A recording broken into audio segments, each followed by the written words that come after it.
Let me turn to former Navy SEAL and veteran of Afghanistan as well, Dan Crenshaw. Thank you, Mr. Leader, for pulling us together and showing that we take this problem seriously. You know, I actually took the train down today from New York City. I was in Manhattan, in lower Manhattan, at the where the World Trade Center is, with some firefighters who were there that day. We'd been planning this for a long time in preparation for the 20th anniversary. And it's important that people understand what guys like him, what Gold Star families, what veterans feel from all this. There's no elation that the quote-unquote war has ended. The war has not ended. They know, especially Gold Star families. I had a meeting with a bunch of Gold Star families from the SEAL teams last week. And the goal of that meeting was to kind of see where everybody's at. How are you guys feeling?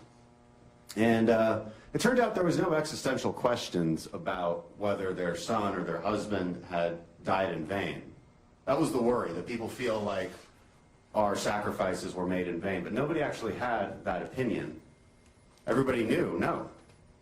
What did we get for 20 years? Well, we got no more 9/11s. We got no attacks on the homeland from this threat that caused 9/11 in 2001. And it's worth noting, we were not at war on September 10th, 2001. We weren't at war when the USS Cole was bombed in 2000. We weren't at war in 1998 when our embassies were bombed. We weren't at war in 1993 when the World Trade Center was bombed. But somebody was at war with us. We were just pretending like they weren't. And after September 11th, we stopped pretending. And unfortunately, today, we began pretending again. We began pretending like we ended a war. And I hope nobody's writing a headline that says, we ended America's longest war. We ended no wars. We didn't lose a war, we didn't end a war, but we did give up a strategic position in that war, in that fight. It will now be extremely difficult to deter or deny terrorist safe havens. We just can't do it. We don't have airfields nearby. We don't have the resources. Taliban will most likely close off cellular networks and internet, making it impossible to target. We don't have eyes and ears on the ground anymore.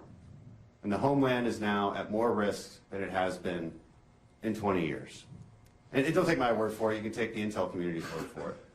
And I think what's more frustrating even is what Jim had alluded to. The intel community told this administration this would happen. Whether it was 2 days or 2 months or 6 months, they said, it will fall to the Taliban. So knowing this, why keep going with a terrible plan?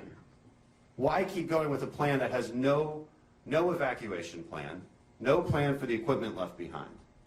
Why on earth would they do that? Because they love the slogan, no more endless wars. That's why. We made foreign policy based on an emotional slogan. And it has made America less safe, not more safe. And then they dare to blame the military for it. They say, well, you know, the general said we can't keep Bagram, we don't need it. The general said we can't keep Kabul secure, we don't need to. That's not the full story. See, the DOD is given a mission, and that mission was get our troops down to 0 and keep some security on the embassy. That was their mission. Now, if they had been given the option of 2,500 more troops, they could have kept Bagram. See, that was actually the suggestion of the Department of Defense. So do not let this administration lie to the American people and say that the DOD suggested that we leave Bagram, that we leave Kabul. It's just not true. The DOD was put in a position where they had to make that choice. And that should be on the record. And as we find out who is culpable for this complete disaster, I think those are some of the avenues that we'll be going down. Thank you, Mr. Leader.